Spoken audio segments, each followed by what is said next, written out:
welcome to the Florence Barleycorns. It's the Cooper Football Show, the postseason, the second season edition. I'm your host, Tom Gamble, along with Jaguars head football coach Randy Borchers. We have some special guests this evening as well, including Brady Laber, the voice of the 9th Region Basketball Tournament, and does all sorts of other announcing and play-by-play. We'll get to some of that. We'll talk some high school football. We're going to talk to a couple players, Colton Dean and Keagan Maher, who was coming off remember, you got to remember, it was bye week, so we got to think back and remember the game against Dixie Heights, right, for a brief period. You've had 5 weeks off in a row, right? No, we have not had 5 weeks off. We've just been trying to get better for the last 5 weeks. Oh, that's what – okay, I'm just checking. But you've running clock and a bye, right? I mean, it's been a while. 2 running clocks, a bye, then another – or no, 3 running clocks and a bye. Yep. Yeah, 3 running clocks and a bye, but that's okay. So let's look back at Dixie momentarily. So that took you a little longer to get the running clock there, but 63-21 the final. You put up 63 points for the second time this year, tying the previous high against Lloyd back in 2010. But, Dixie, obviously, and they gave Ryle a pretty decent game this past Friday night, but just talk a little bit about the Dixie game. I mean, again, you had your star players doing what they do. Keagan Maher, 300-plus all-purpose yards, 3 rushing TDs. Cam O'Hara, 5 touchdown passes, ran for another. Jaden Combs, Isaiah Johnson, guys doing what they've done every week. You did not have Austin. Could he still play, you think? Would you play him if he could? I think he could help us a little bit. Well, we'll find out about Austin Alexander heading into Friday and the first round of the 5A playoffs. But what were your thoughts coming out of the Dixie game? Obviously, first and foremost, it wrapped up the first perfect season in Cooper's football history, and that's no small feat. When you beat Ryle and you beat Highlands along the way, 10-0, and obviously it helped you get the number 1 RPI in 5A. So it did a lot of things for this football team going into the second season. Assess your performance against Dixie. Yeah, we did some good things. I think anytime you're coming off of games like we had against Scott and Boone, you lose some of your crispness, I guess you would call it, with your players. We did some things that was uncharacteristic, and we said that a couple times, so maybe it is a little characteristic of us. But we had some false starts early in the game. We just weren't real crisp on what we were doing. And the sad thing, Tom, is, at halftime we got a little animated in the locker room because we weren't real happy with some of our performance. But when you look at it, we put up 41 points against a decent Dixie team. They were 3-5 going into that game, but they were one of the better 3-5 teams that you're going to face. They're physical.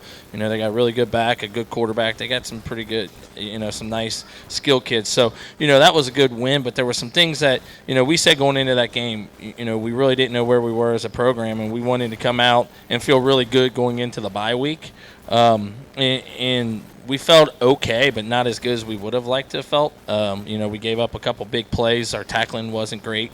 We had, some false starts and that. So we definitely had some things to work on, but at the same time, it gave us some things that we could focus on last week to get ready for the playoffs. Well, correct me if I'm wrong, you weren't as good as you wanted to be in the third quarter, but then you turned it up in the fourth quarter, right, which you were able to close it out. And that's the one question I would ask you today, getting ready for the first week of the playoffs. How do you feel this year in preparation comparative to last year? You obviously had hoped you would go on the run that you did, but now knowing what you know from last season's run, making it to the state final, how would you compare this week and where you are compared to a year ago? Well, I think the biggest thing is even this time last year, no one was talking about us. We were able to stay under the radar and we could just go play. We felt like as a football team we continued to get better. And I think we felt better at least I felt better where we were last year because the expectations weren't so high. And we could see that vast improvement throughout the year. Where I think this year it's been more gradual because we've had so many kids back. We've had so many veterans back. So, I think our ceiling may be not as high as what it was last year because, we came in and we were – we've only trailed the first quarter or first half this entire season. So, I don't think you see the strides that we've made, but I do think we've gotten better, and I think that shows with us running. I mean, like I said, I think Dixie's a physical football team every year. It's always a physical game, and we ran for, over 250 yards. So that's one thing we've talked about multiple times up here is we've wanted to get better running the ball, and I think when you look at it, we have gotten better running the ball. Well, you put up 546 yards of total offense. That's pretty good, and you are the hunted this year. I mean, you finish in 5A. You average more points, 42 per game, than anybody else in the state of Kentucky. You gave up 119. Only Highlands gave up fewer at 5A. So when you look at those numbers, I mean, you don't have to apologize for any of that. You're number one in the RPI. So let me ask you, bye week. Coaches approach things differently. You always have the bye week at the end. I presume you like it there. Let you rest up for the playoffs. How did you approach practice going into not having a game in week 11, and how are you coming out of the bye week in preparation? Day one today, but getting ready for South Oldham. We'll get to that game momentarily. Yeah, well, as I said, there was things we had to get better on. We have to tackle better. And that was one of the big things, and just cleaning some stuff up. But I think the biggest thing is you want to stay crisp. You want to continue to, you don't want to get out of your routine. So we were able to do that, but we were also able to kind of rest up a little bit, get our guys healthy. We had some guys, you play 10 games, you're going to be banged up. So we knew who our playoff opponent was going to be after last Friday night, after the Dixie game. So we were able to start instilling some of that. We're playing a team that's going to run some midline, some veer, some option, and that's tough to prepare for in a week. So we were able to go ahead and start implement some of that and really start a game plan, and to give us 2 weeks to prepare for South Oldham. Now, I'd be remiss if I didn't mention some of the records that were either tied or broken in the Dixie Heights game. I know Isaiah Johnson with 47 career touchdowns, which is tied with Brett Hamblin, who played at Highlands in, I want to say 88 to 90, I believe. And Isaiah obviously can surpass that in the postseason. Cam O'Hara has now thrown a touchdown in 27 straight games. The record of the state of Kentucky is 41. And his numbers this year staggering, almost 2,500 yards passing, 34 touchdowns, 2 interceptions. I mean, that ratio anybody would take, certainly.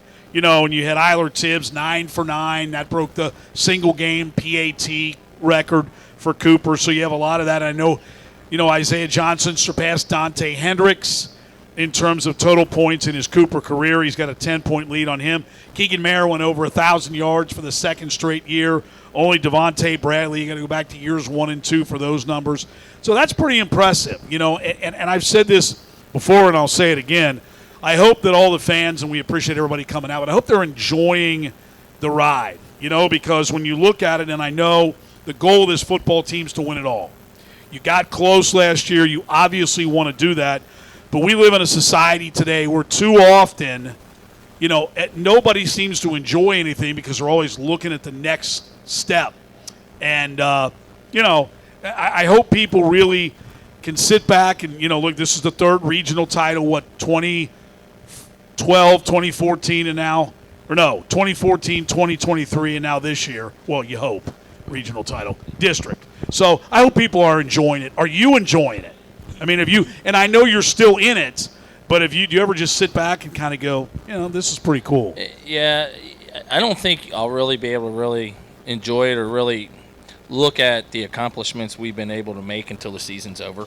It's just a grind. One of the things after our game, my wife asked me the same thing, undefeated, this and that. She's like, you got to be enjoying this. But I don't really think you give yourself enough time to enjoy it. Like I said, we started looking at South Oldham film, not long after the Dixie film, and it's a really good football team. So you really don't have time to just sit there and enjoy it and take some time off. We're a 1 seed playing against a 4 seed, and usually throughout the state, you're going to have running clocks, and we're looking at this game like, man, this is a really good football team, and we really didn't get a very good draw for being number 1 in RPI, number 1 in 5A. We feel like we're going to have one of the tougher games on that first round of playoffs. So there's only 3 games around the state in all classifications where there's a 1 versus another team that's 10 or lower in the RPI. You're 1 versus 8. I think Bowling Green's another one. They play Madisonville, North Hopkins. But no, that you're correct. They are 7-3. Now I did get a little scouting report. today, and I'll give you that momentarily. But they lost to 2 Kentucky teams, the 1-point loss to Collins. So in the district, you've got Woodford County taking on Dixie Heights. You've got Highlands and Collins and Connor at Scott County, and then you guys hosting. And I think the game kicks at 9, right? Friday night. Is that accurate? 7:30. To make sure they can get here? 7:30. I thought it was 9. Did you change the time? No, we agreed on a 7:30 kick. Okay, so it's a normal time, 7:30. My bad. Somebody told me it was 9, so I missed that somewhere along the line.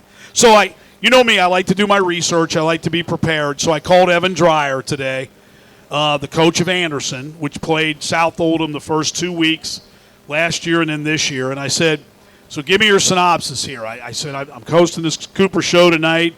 Evan and I go way back. And I said, what do you think? And he said, well, he basically said, here's his description of the game. He said, Cooper's way more athletic. He said they should be able to move the football using, the passing game. And he talked about, obviously, Cam O'Hara. He said they like to run it. And it was very interesting. He said that he felt like when they played week 1 and Anderson won handily. Make no mistake, Anderson is really, really good. They're 11-0. They got a ton of seniors, a lot of D1 dudes. And they'll probably make it regional final, maybe state semis. Archbishop Hoban in Akron and Massillon, Washington are kind of the nemesis in Division II. But he thought that your skill guys, he thought that they were decent up front. He said they were pretty big. They liked to run it. He felt like that South Oldham treated their game in week 1 as almost a scrimmage. He said last year they ran more option. This year they're doing more with just the quarterback and running the ball a little bit differently. But he really felt like as long as you don't make mistakes, as long as you take advantage of your skill guys, he really felt like that this is a game that Coop, and you should. I mean, you're supposed to win. I know you don't like to hear that. But the reality of it is, on paper, he thought you were the better football team, and he said, I would expect them to win. So there you go. That's what Evan said. Yeah, well, that's why you play the game, too. So, and he's right on that. They do like to run the ball. They do a lot of different things. And, they used to be in our district back in, 2012 through, I guess, 2014 or 2011 through 14. And, they were predominantly an option, midline, veer team. And they're still running it, but they do spread you out a little bit more. Quarterback's really athletic. They got a slot receiver that they get the ball to quite a bit, and he's really athletic. So they do have some athleticism. Defensively, I think they lead the state, or at least in 5A, in sacks. So, we know they're going to bring some pressure, and we just got to be able to our offensive line, knock on wood, has done a really good job and has continued to get better in our passing game and pass protection. And, Cam's been able to sit in the pocket and be comfortable in there. So if we can continue to do that and give our guy, give Cam some time, we're hoping that we can move the ball. I did get a phone call today from James Franklin, and he said if you get inside the 3 or 2 yard line and need any help calling plays like 3 straight draws and a silly-ass trickeration on 4th down, he can help you with some play calling. Yeah, he should be available. I got some big linemen that are going to be motioning across, too. Yeah, that made a lot of sense, didn't it? I mean, he should have gotten the Brett Bielema. You know what that is? You know what the Brett Bielema is? You're fired on the field before you leave the stadium, right? So let me ask you, do you get to the point if you're Penn State, and I know this isn't a Penn State show, but you're 1-13, right, against teams that matter. So don't you have to ask yourself, what is your goal? You want to be like a nice guy and beat all these sorry-ass Big Ten teams, or do you want to win it all? Well, with the way this playoff's going now, they can, they win out, they're going to be in. So Joke. I'm just telling you, they're going to be in. So everyone's going to forget about that Ohio State game, and I think he's great up there again. I won't forget about that. Best coach in college football, you know who it is? Without a doubt. Let me hear you. Indiana. What that dude has done at Indiana is unbelievable. Anyway. We'll see in a couple weeks when they got the Buckeyes. Okay, but wait. So if they lose to Ohio State, do they get in Indiana? They should. They should. They played as good a schedule as Penn Yep. State. Yep. Right? All right, I'm done with that. I feel better now. And I also feel awesome because after tomorrow, I won't have to see one more Bernie Moreno and Sherrod Brown television commercial. How much money have they spent? You talk about helping out the folks down south. They could have saved a lot of money and helped people, which is, I thought, what politicians are supposed to do. I'll tell you what, surprise next week. We're going to change up our intro to a Bernie Moreno commercial. Oh, my God. He can't. In case you didn't know, he can't be trusted. Billy, you got to get on that for next week. And Connie Pillage is dangerously inexperienced. See, I paid attention to some of this. Tomorrow, I will not turn I wouldn't turn any media source on, and I'm working on kicking it with Ken. I thought we were going out tomorrow to watch the election. No, I'm working. No, I'm working on kicking it with Ken. We got a couple good ideas to come out during the postseason, so you have to keep winning. All right, you get a brief break. It's my pleasure to welcome. We'll take a quick respite here. I like the word respite. Welcome up Brady Laber. Find out what he thinks about Cooper football this year, some of the stuff that he does, and talk about the playoffs as we get started in Kentucky this week. It was Ohio's first. Some great games in Ohio last Friday night. I mean, outstanding. Lasted 5 minutes or more. And Indiana's already in their third week. So can't all these states kind of come together? Do you like 11 weeks to play 10? I do. Do you? And here's the thing, especially us, when you look at next year, we got an odd district. So a lot of these districts are 14 districts. So, next year we got to take our bye during the district week because we can't find a game.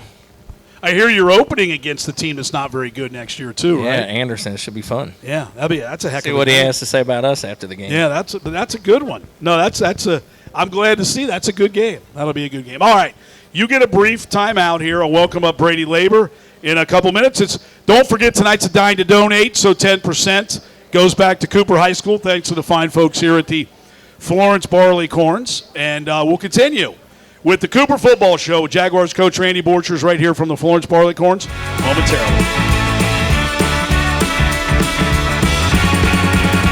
All right, we continue here with the Cooper Football Show live from the Florence Barleycorns. I want to thank Matt Razor, who actually knows Brady. They work together down at the ballpark, right?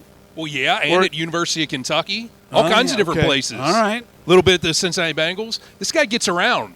Yeah. You were on the scout team for football, right, during your college days. Who was the head coach back then? Guy Morris. How about that? Early 2000s. And want to thank Billy Prickett, former Cooper QB, now the tutor of the QBs on the staff, for doing the audio, because without the audio, you wouldn't be able to hear this. Yeah, they'd probably be glad that they did hear this at times, good especially during that Bernie Marino stuff. Hey, you know what? Whoever that is. I'm worn out. Yeah, I don't even know who that is. He's just on my TV every day. I know. Well, and it doesn't matter over here because that's in Ohio. Isn't that something? So now let's do a quick rundown. Brady Laber's our guest, and for those who've attended, and Cooper's made some runs, obviously, in the 9th Region basketball tournaments, girls and boys. Brady is the PA voice at the Truist Arena. Mm-hmm. And I'm going to ask you about a couple of your sayings that I think very affectionately of. You also do the ESPN broadcast, play-by-play for NKU basketball, which they get underway tonight, right, on the road? Right now. They're at Florida State right now as we speak. I would hope one of these TVs would find their money. Way. Well, that's why they're at Florida State. That's why they're going to Purdue on Friday to follow that up. So they can pay you? Is that what it is? Well, I don't know about that. Right. I think they can find that pocket change. You do that. You do Thomas More. You're the sideline reporter for Thomas More football. I am. All right. You do a lot of stuff for in-game sports, and you do a lot of announcing, PA at the Skyline Chili Reds High School Showcase. You do some. You're a Campbell County graduate. Nobody will hold that against you here, so you still do some stuff for Campbell County. You do McNicholas Rockets play-by-play, and they're still in it. They advanced. They advanced. They got a big win against Salina, or as Olivia Ray said, Salina. Hello. Salina and Dion. Learn the names of the schools, please. Right. What happens when somebody plays Bellefontaine? What do you think she says then? It's going to be rough. Bellefontaine. Now, let's talk. And I know you didn't make the Cooper Row game because you were doing McNick, but this Cooper football team, I know you follow Northern, and they've been very impressive. Oh, it's just been a juggernaut, especially this year. I mean, they got – how many times do we go and interview these coaches, and they say the big difference is whether your team has dudes or not. Cooper's got dudes, and that's why they're 10-0, and that's why, number one in the RPI. That's what – Randy Borchers is a great coach, but he's even a better coach with dudes on the field, and that's what this program has right now. Well, Steve Specht, who's been the longtime four-time state winner at St. Xavier, he said the same thing. Look, if I don't have players, I mean, you can draw up all the schemes, but if you don't have the guys to execute them, it doesn't matter. So, it is kind of surprising when you look at their opponent, South Oldham. And, again, you got to kind of push that Anderson score to the side because Anderson is really, really good. That was week one. And this is a tough – normally when you're 10-0, your first-round opponent isn't 7-3. Not in Kentucky, Right, it isn't. correct. That's for sure. And you got to realize, and I only just say this kiddingly, but they held Anderson to 51 points. No, you're right. I mean, Right. what other school has done that other than Winton Woods? Yeah. To hold them Correct. under 50. I think it was 51. So, yeah, this is a good team. I know that was, a long time ago, 11 weeks ago or whatever. But still, this is going to be one of the tougher first-round matchups in the state. So let me ask you, when you look at the Northern Kentucky teams, to me, there are 3 teams in Northern Kentucky that have a real good chance of playing for and winning a state championship. Okay. In 5A, I'm going Cooper and Highlands because you can't discount Highlands. I Right. mean, they're going to likely, if the chalk holds up, will meet in Right. the state semis. So in 5A, to me in 2A, Beechwood probably gets to that point rather easily, and then anything. Covcath in 4A until you meet up with either Paducah, Tillman, or Boyle County. Yeah. I think Ryle in 6A. Ryle's had a great year. They played a really brutal schedule. They've won 8 games, but they have to beat the entire city of Louisville in 6A, which isn't easy. And I don't honestly know enough about the single A with Newport Central Catholic.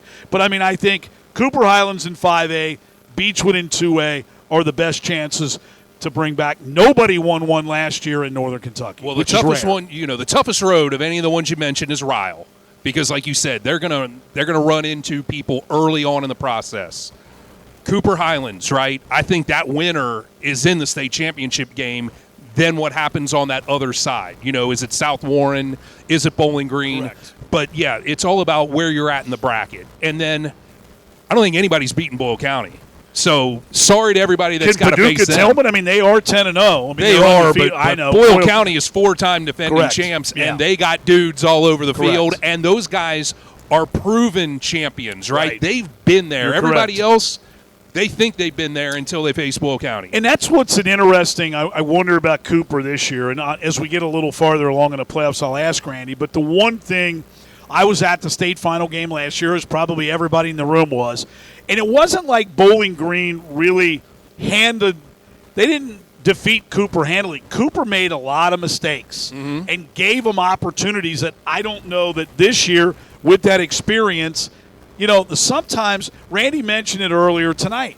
Last year there wasn't that level of expectation by Cooper. This year there is, which is a good thing and a bad thing, but I think you're more prepared for a state final, for the pressure that goes along with a state championship game. Oh, there's no doubt about it. You didn't know what you didn't know last year. Now you do. Right. The only thing that I hope doesn't happen with Cooper is if it's somehow they don't win it all, that they feel like this season was a failure, because I feel like they're going to make a deep run, win, lose, or draw, and this stuff don't come around very often, and you've got to kind of smell the roses. We've asked coaches that, right? Yeah, you're and right. there are coaches, very good coaches, who have told us their biggest regret is not enjoying the process as far as getting there, because they were so ingrained in it they didn't know that this would be the only chance they've got. And I get it. I think as a coach, you're so closely, immersed in your situation. Deep You in the can't- weeds. You're in the weeds. You can't get out of the weeds. You can't see beyond, now for Cooper, South Oldham. And then, they will get the winner of Connor and Scott County. So, I mean, it's hard, but you can't even – they're not even – if I brought that up tonight, he'd look at me. Oh, yeah. I mean, which is why I won't.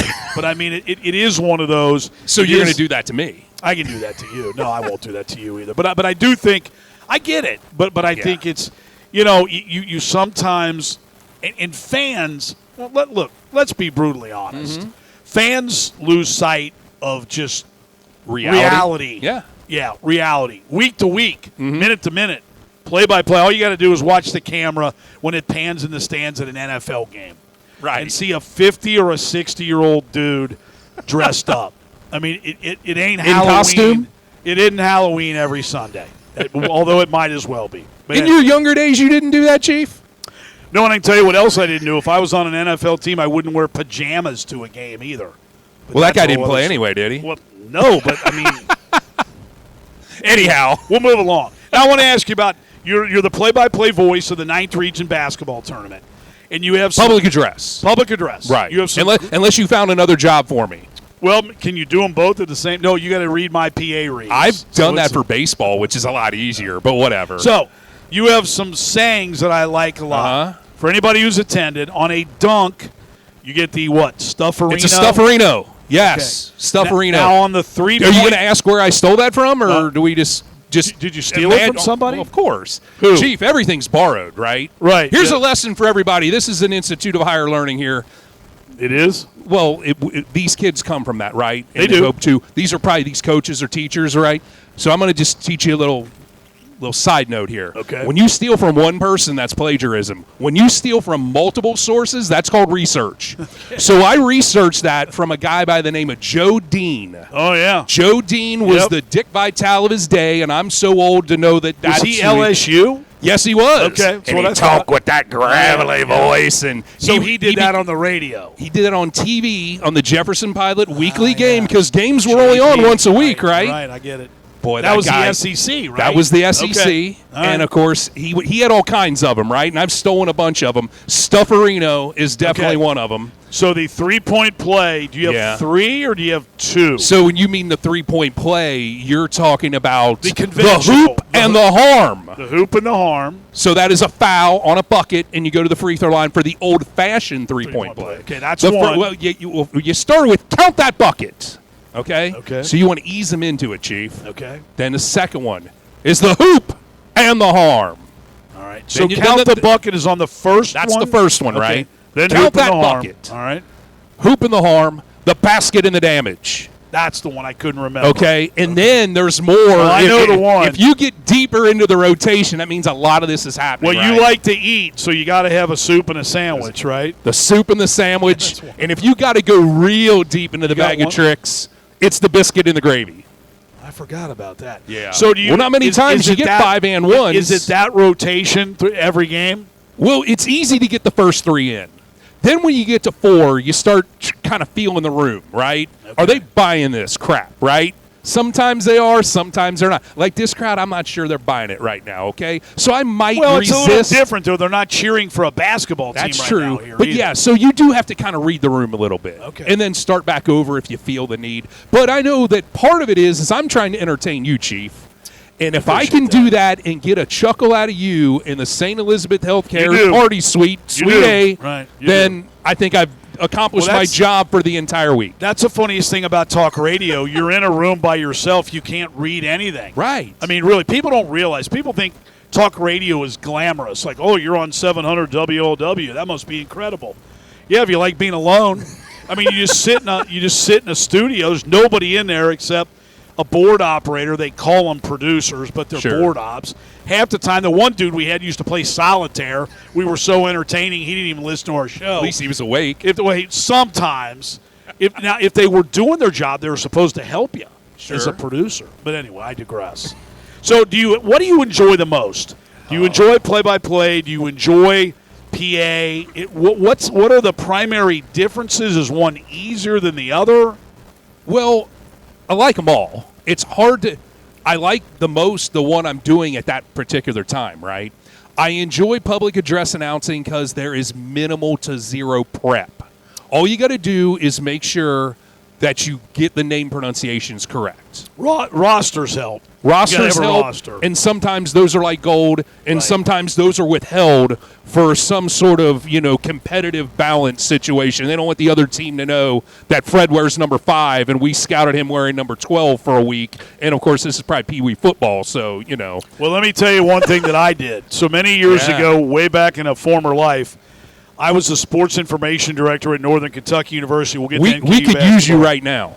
Apparently, that's what I hear. And speaking of that, somebody who's related to somebody in this room is going to be getting a lot of calls from me.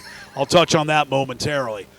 But there was a coach. So back in the olden days, Yeah. you would sit out the game notes on the table at all the media spots, and you'd put the probable starters. Well, there was a coach at NKU who would never give me the probable starters. Well, they don't want the other coach to know that. Well, that would if you can't if giving somebody your starting lineup gives them an advantage, you're a bad coach, and Yeah. this person was not. Just the paranoid one. So what I did is I put 5 probable starters that I knew weren't going to even play. Okay. And this coach would come out and pick it up always and look at it, and this coach went nuts on me, and I said, maybe from now on you'll give me the probable starters. Problem and this solved. person did. Problem so, solved. NKU basketball. Yes. What's our prognosticating for this year? Start the men's team, and then a new coach came over from Thomas More. I know we both know Jeff, like Jeff Hands, but talk about the men. Should the NKU men be pretty good this year? I think so, because they've done the impossible as a mid-major. They've retained the majority of their roster. Oh, you're right. And they haven't had to give players 6 figures to get them to stay. Well, that's a good thing. It's a great thing, especially since they can't compete with that. Right. No, sure. They lost one player. He was their best player, Marquez Warwick, all-time leading scorer.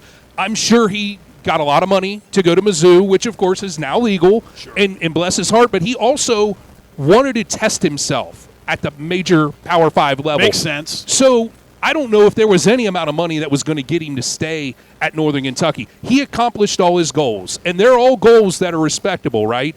He got his degree in 4 years. That is an understated feat in today's day and age. No, it is. You're right. So anybody mad at Quez for leaving with his degree, isn't that the goal of all student athletes, let alone students Should be. at an institution of higher learning? Sure. So he did his job, right? And while he was there, he became the all-time leading scorer. So tip your hat, wish him well. Hope you don't have to play him at another time. Then there is the returns of Trey Robinson, a fifth-year senior, and Sam Vincent, who's coming off an injury. Right, yep. A fourth-year senior.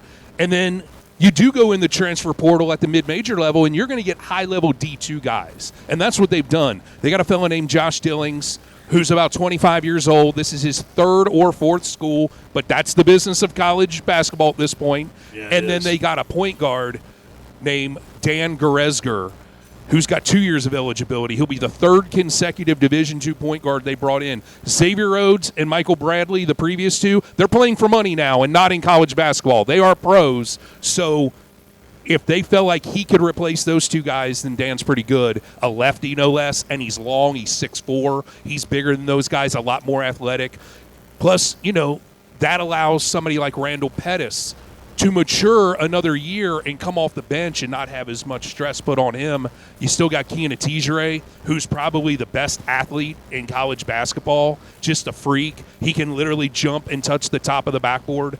I mean, he's just trying to figure out who he is as an athlete. So, and I didn't even talk about L.J. Wells yet, man. So, yeah, they're loaded, and they got a really good chance of getting back to the NCAA tournament and hopefully possibly winning a game. All right. So there you have it. There's your assessment of NKU basketball. And they're playing right now at Florida State. All right. So a final question for you, and I'll let you go enjoy a beverage, which Okay. I know you will do. All right. I could probably order it for you if that's the case. I would have, but I didn't want it to get cold while No, I was get warm. while I was waiting here. I understand. So when you look at Cooper, and I know you've followed along, and what do you think? Are there some intangibles for this team to keep advancing in the postseason? It's obvious to say, well, they got to keep scoring points, but are there a couple things that maybe they haven't had to do or they will be called upon to do in the postseason to keep a state championship hopes alive? Well, and I know we kind of joked about this all along, but it's really the coaching staff trying to continue to get these guys to buy into a process. And that had to be the hardest thing to do over these last 4 weeks, right? Your 3 running clock games, your week off. And then you expect them to say, hey, guys, it's time for real now, Yeah. Because at the end of the day, these are still teenage boys you're dealing with. Sure. And it's very unpredictable what their thought process is from a minute-to-minute basis. Which is why maybe a 7-3 South Oldham in week 1 isn't a bad thing. No. Maybe it's a good thing. I think that's a great thing because if you're going against an 0-10 opponent like you would in the past, correct. that's disaster waiting to happen. Well, then you're I'm not saying week. you lose that game, but No. you could set back your process a few weeks. I think this is a really good matchup as far as that goes because there's going to continue to be – it's going to get tougher and tougher each week. I like that. So we're going with process. Yeah. Okay. Well, I'm bought in. You are bought in. I feel I'm like I'm bought talking in. to Skinny, and that's got to hurt. It does. I mean, it'll hurt even worse when I get that first cold beverage, right? It and I start will. acting like him completely. Skinny's probably sitting on his deck right now in his pajamas which is just. I don't even know if he's got pajamas on, Fred. No, you don't. Well, on that note, let's. And by the way, yes. I've now been at every single Barleycorns ever built. This is the Really? This was the last one I ever walked into. Did you? Okay. So downtown, right? It was yep. on that second or third floor. It was on the second floor above the Masonette. That's it was on right. 6th Street. There was the one that was on the river. On the river. Yeah. Yep. I bet there's one you don't know about. Probably. Then this isn't the last one. Well, there was one that was in Greater Dayton. Oh, I for sure wasn't in that one. I mean, how did that even happen? I mean, for you to cross the river, it Yeah. has to be an assignment. It is. Yeah. Well, same Well, with I'm you, just right? telling you. Yeah. Well, I mean, I'm from over there, so Right. I can tell you. But you're the one of us bartender- now. I am the bartender on. I was at Barleycorn's Lakeside Park yesterday. Yes. The bartender there made an outstanding drink with tomato juice in it. That's a Believe Bloody it or not. Mary That for is everybody a Bloody keeping score at Mary, home. yes. All right. So Well, I appreciate. Go enjoy your beverage. Will do. I'm going to talk to some players. We'll see what they. And I'm going to ask them specific. I'm excited about to find out how they're still where they buying are. into the process. Correct. Well, I'm going to ask them about the process. All right, Chief. Chief, thanks. Brady Laber, Thank you, sir. voice of the 9th region, and you can hear him doing all sorts of things. You didn't need your notes, but you're like Lance. You brought notes. All right. Colton Dean, Keagan Maher, come on down. We'll chat with a couple of the guys who have been integral parts of the Cooper run. First perfect season, regular season in Cooper High School history. We'll do that when we continue. It's a Cooper football show right here from the Florence Barleycorn. Welcome back to the Florence Barleycorns. It's the Cooper football show with Jaguars coach Randy Borchers. And, of course, a coach is only as good as the guys who play for him. Heard that before, man? No, well, you heard it now. I'm telling you that. All right. Let's welcome in two guys who have been integral parts of this year's team. And Keagan Maher, who is coming off, let me make sure I get some of this right, 300-plus all-purpose yards, 3 rushing TDs against Dixie Heights, 15 TDs on the year. And you are the second player in Cooper history, which is pretty impressive, to go back-to-back 1,000 rushing yards. You can get a chance next year to do it a third time, right? Joining Devontae Bradley. Yeah. And then the guy who gets no stats, right? Or stats are you don't see many, right? Colton Dean, defensive line, and I think a big key has been Cooper's defense and really the way you guys have played. So let's start with the 10-0 regular season. I'm going to take you back to after last year's state final and getting prepared for this year. What were the goals? Obviously, forget about winning it all. That's naturally everybody's goal. But when you look to the regular season, Keagan, getting ready for this past regular season, realistically, what did this team want to do in the regular season? We wanted to go 10-0. That was the goal. Did you talk about that? I mean, is that something that was discussed? Yeah, for sure. But we didn't want to look too far ahead, obviously. When I was on the show earlier, I talked about that, just going week by week and just executing every week and making sure we did our thing. And here we are, 10-0. But going to the playoffs, our mindset is going to be we're 0-0 now, and that 10-0 doesn't really mean anything. You could be a coach. You sound like a coach, which is good. That means you're buying into as Brady put it, the process. Now, let me ask you, when you look at a regular season like this one, and you know you've got Ryle, which nobody on this team had beaten Ryle prior to this year. You know you've got Highlands again.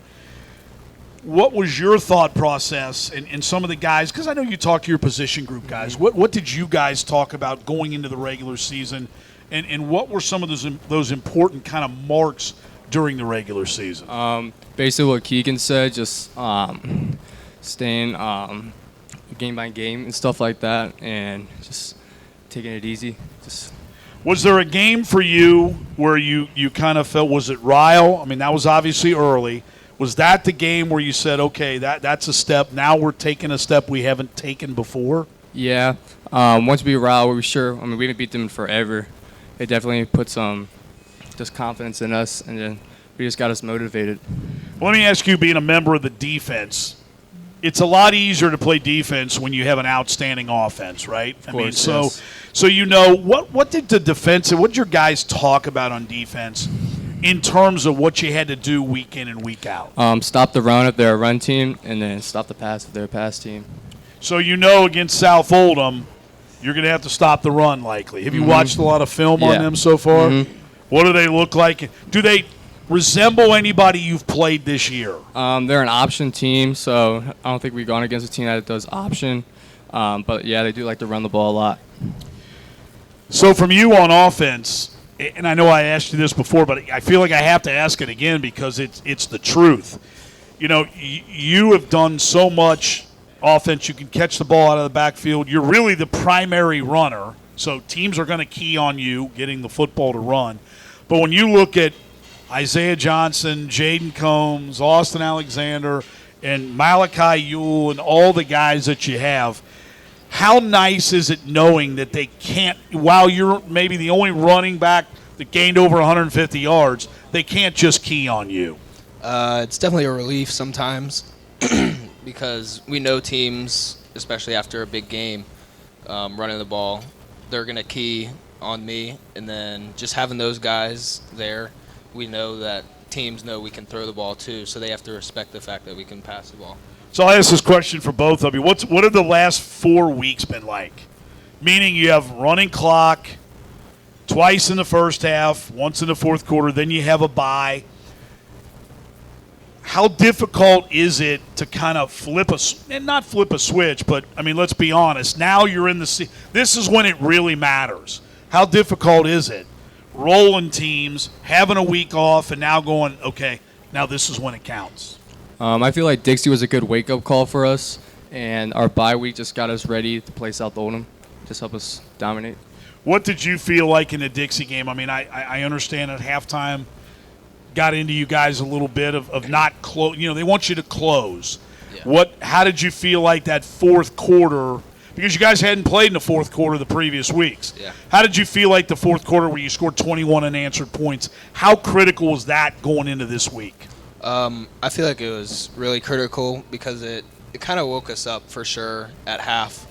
We weren't doing the little things or anything, and all those weeks of just blowing people out and then sitting for the second half was definitely hard, especially having to play a whole game 2 weeks ago. And but the fourth quarter, I feel like it really showed us what we can do, and just how deep in the playoffs we can go. Would you ever do what Anthony Richardson of the Colts did, where you just tap out of a game, where you just make a run and then you tell them you're tired? Did you ever do that? No, I personally wouldn't. Okay, well, that's good, by the way. That's a good thing. Now, last year at this time, Cooper was aspiring to do what you did. This year, everyone expects you to do that same thing again. Does that change your mindset? Does that change your approach at all to the postseason? No, just take it game by game, just like the normal season. I mean, it's the start of a new season, technically, so just take it game by game. How about for you? I mean, you were obviously, an integral part again of last year. Is it any different? Does it feel any different this year, knowing that you're the hunted versus kind of not surprising people last year, but you weren't number one in the RPI, you weren't ranked number one in the state, you weren't leading in this category, that category. Does it feel any different? I feel like a little bit because coming into this season, we knew we had a target on our back, so we knew we were going to get everyone's best game. So just really focusing on executing little things and just making sure we were playing our best against every opponent this year. It was definitely different from last year because I feel like last year we came out and surprised a lot of teams. So how good does this feel for you? I mean, you had a serious ankle injury as a freshman. You had another injury as a sophomore. You're injury-free, which is a great thing. How nice has that been? Because the determination that you had to go through and getting back on your feet and being able to play, how much fun has this year been knowing the way the last two went? It's been awesome. I mean, I've been so grateful for helping all the brothers I have and just keeping practice fun, just keeping everything exciting, all that.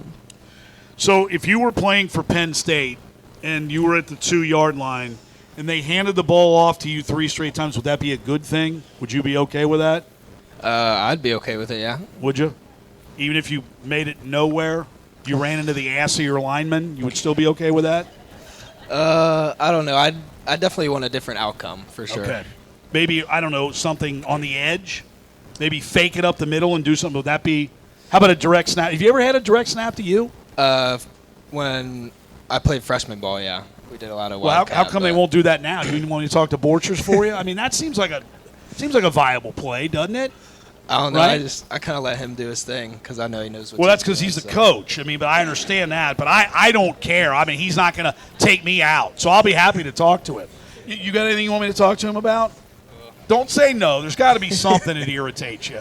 Hey, coaches, come on now. I mean, he's speaking like Borchers, which concerns me a bit. I'm not going to lie. Right? Giving that process and one play at a time and one game at a time. The worst line ever is when you hear it's just another game. That's complete BS, right? It's not just another game. You played Scott and Boone County, right? Those were just other games. No offense to those two schools. This one, you lose, you're out. And you're not. I'm confident in you guys, right? So this is just not another game. This is a game you got to win to get. It's the process. You want to win it all, right? Yeah, for sure. Okay. All right. We go on with that now? Yes, sir. Nothing for Borchers. Nothing. Nothing? Nothing. You got to give me something. He's a great head coach. You guys, okay, this is ridiculous. So hang on, this could last a long time now because I'm not giving in here. So is there anything that the guys make fun of him about that he doesn't know about? This is the time to share. I'll take care of him for you. It's okay. Nah. Nothing? Nothing. How about some of the other coaches? Is there anything, any of those? Yeah, definitely probably Coach Bob and then Coach Meatball or Coach Herring, as we call him. So Bobby's old, right? Yeah. So you make fun of him because he's old. Probably doesn't know what day of the week it is. Is that Nah, right? that's more of like Coach Herring. They make fun of him for that. They do? Yeah. He doesn't know what day of the week it is? No, he does. He just, I don't know. How about you? I don't know. I feel like they get on Westhoff a lot for repeat. They call him repeat because he'll he'll say the same Now, thing. who's that? Who's repeat? Coach Westhoff. Oh, well, okay. That's all right. I don't want to get you guys in trouble. It's all good, man. Thanks for coming up. Best of luck. Friday night. Game's at what, 9? Is that right? Game at 9 on Friday night. Is that what time it starts? A little later than normal? I don't know. Well, you damn well better know what time the game starts. What time does the game start Friday night?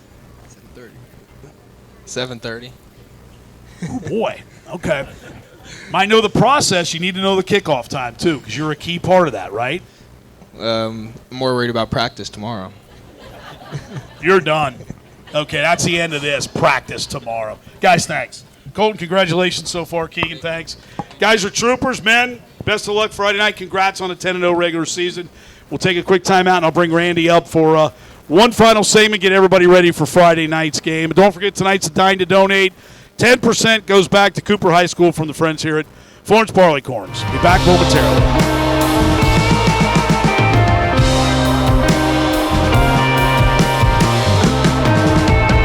It's our final segment here on the Cooper Football Show with Jaguars coach Randy Borchers. And Friday night, South Oldham at Cooper. Kickoff is 7:30 standard time that you guys kick off games. Why do you kick off at 7:30, not 7? Just out of, I mean, because it's always been a 7. And you're not the only one. I think Beechwood kicks off at 7:30. Most have gone to 7. Is there a reason behind that? Yeah, it's the trajectory of the sun, how it comes down the field. No, it has nothing to do with it. No, but that doesn't surprise me. No. I mean, so it's going to be weird, too, because now it's, I mean, I'm ready for bed at like 5:40 now. I mean, this is bad. No, it's really, to be honest with you, with being the AD and spending all day getting stuff ready, it gives me a little time to get away. And well, what are your relax a little assistants doing all day? Assistants? Do we have those? Well, let me, speaking of that, your brother, Mike, has the best gig. If you can get in academia, right, early, ascend to the top, superintendent of the Ludlow Independent Schools. Now he's on the statewide, and he's got the great – I'm just telling you right now, the best gig ever is when you hear a special advisor. That's the greatest gig ever. He doesn't know how badly I'm going to wear him out. Because you got to remember now, I got a degree from NKU, my undergrad. I got a master's from Xavier. I worked in their athletics department. I was on their faculty for 10 years. And we got to fix some things over there. And he doesn't know this, but I'm going to be the special assistant to the advisor to the president of NKU. He just doesn't know that yet. Yeah, but the thing with Mike is he's going to sit there and nod his head and say, I understand, yes, I get it, and nothing's going to change. Well, no, it's going to change. because I'll report him to the president. He just won't answer your phone anymore. Well, that's probably true. But he's got. I mean, that's pretty cool. I mean, that's a great. And I was glad to see that because he's done such a great job, seriously, with what he did at Ludlow. But Friday night, 7-3. Do you like the fact that I know when you look at the first round, a lot of the games will be very lopsided, just based on paper, right? You don't necessarily have that. Is that a good thing in a way, based on what you've played recently, having a bye, to kind of get a wake-up call week one of what you hope is a 5-game postseason? I'll answer that question Friday night about 10 o'clock. You know, I mean, if we win, it's a really good thing. Obviously, if we lose, it's not. But, yeah, I mean, I think, you know, kind of looking at last year, we made that nice run. And that's one thing that we talked about as a staff. When you looked at Highlands, and that was a team we had to play in the semis. And, you know, if we make it, good chance we could play them again. But, you know, their first 3 games were all running clocks or blowouts. Right. You know, we had a tougher, road last year. We played a Collins team that that we did have a running clock, but then we played a really good Scott County team, and then we had to go down and play a real good Southwestern team. So, you know, I think that did prepare us. We were a little bit more crisp in that coming into that semifinal game. So I do think playing better talent, especially this time of year, get your kids kind of more focused and ready to go, and you know, you're able to see what you can do, and that's kind of the position we've been in the last couple of weeks. And we talked about this, I think, last time.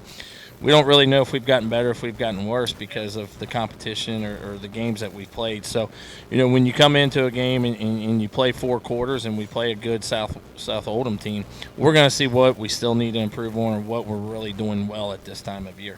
Let me ask you a final question about the 2 guys who were up here. When you think about a guy like Colton Dean and freshman year, ankle injury, knee injury as a sophomore, yet perseveres and has really been a difference maker on the defensive line and helping a defense that has really been stout for Cooper. You know, when you look at, you're the second best defense points allowed in 5A in the state of Kentucky. That's significant. And then you look, you know, when you see Keagan Maher, he's not 6'4" and 220, yet when you see him on the football field and what he does, especially running the football, when he's your really only guy that you give the ball to run a lot.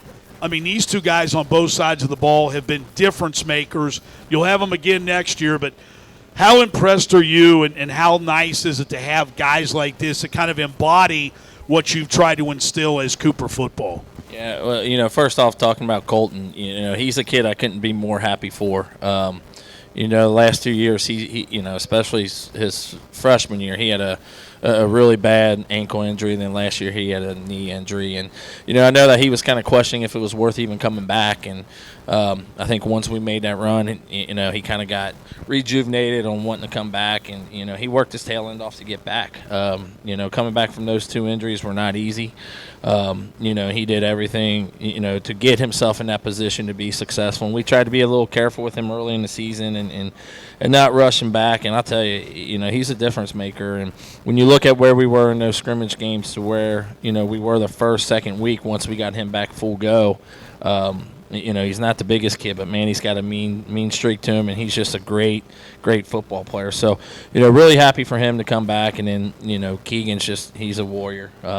You know, and I've always said this, man, I wish that kid was about 4 inches taller and he would have multiple D1 offers. And the cool thing, and I think the best thing when you look at Keagan, even though he's one that's, you know, he's really the only one that gets carries out of the backfield for us, but because of all the kids we got around him, we've been able to keep him fresh.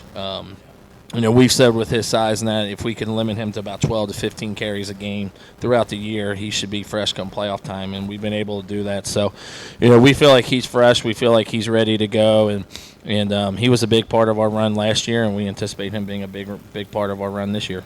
All right, well, I want to thank Brady Laber, the voice of the 9th region and voices everywhere throughout northern Kentucky and greater Cincinnati, for coming out, Colton and Keagan, and want to wish my good friend George Vogel's having back surgery tomorrow. I think it's his 38th surgery in the last 2 years. But, George, and you got to keep winning, because I've been promised by Lance McAllister, Joe Danneman, and Skinny that they will reappear here from week to week. So they all want to come back. They've enjoyed themselves. So the pay is so outstanding that they can't wait to come back. And you put a little extra pressure on me now, bringing those guys back. Now we got to look, win. Yeah, that's. Well, you know what? I'm not going to give you process and coach speak. Just go out Friday and win the damn game, right? It's the plan. Okay.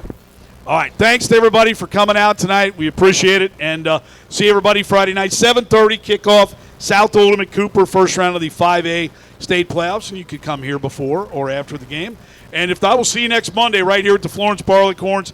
This has been a thanks to Matt, thanks to Billy, and everybody here at the restaurant as well. This has been the Cooper Football Show with Jaguars coach Randy Borchers. Have a great night and a great week. And I've been told Bernie Marino might come here next week. He might be a special guest. So we'll see. But if we can trust him to live up to his word. Just And keep I up the guarantee you process, won't Tom. pay the bill. So we'll go from there. Have a good night.